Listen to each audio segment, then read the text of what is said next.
ስሟን እንኳን ሳትነግር አንዱ ቀን አለቀብህ እኮ። የማርያም መንገድ ስጡኝ በልና የአንዱን ቀን ከፍለህ ድስት 15ኛው ቀን ላይ ምንም ሰበብ አልፈልግም።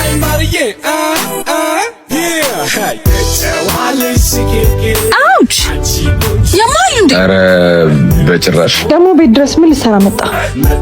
ወይስ ስራ የለህም ማለት?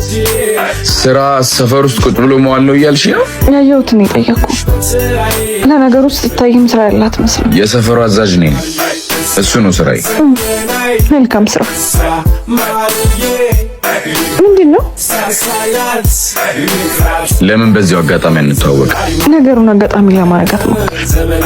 ስሜን ደግሞ ዘመናዊ ማርዬ ብዬ እነግርሃለሁ። ትክክለኛ ስምሽ እንድትነግሪኝ እፈልጋለሁ። እኔ ደግሞ አልፈልግም። ተናግሪኛለሽ። ካልነገርሽኝ ግን ካልነገርኩ ግን ምን እበጠብጥሻለሁ። እንቅልፍሽን ነው የማሳጣሽ። ኧረ እባክህ፣ ሌላስ ምን ልታደርገኝ አስበህ? እየቀለድኩ አይደል። ብትነግሪኝ ነው የሚሻለሽ። ቢወርድን በላይሽ አልነግርህም። መቼም አይበዛብሽ ቢረጥብ ቢደላው ድርቅ ያለው መሬት ሽርበ በሙቴ ተመላለሽበት። ነገ በጧት ፈልጋችኋለሁ። ኮሚሽን አለው? ይኖረዋል። ስንት ሰዓት? 12 ሰዓት። ምን? ሀገሬ በሙሉ ይወድሻል ለካ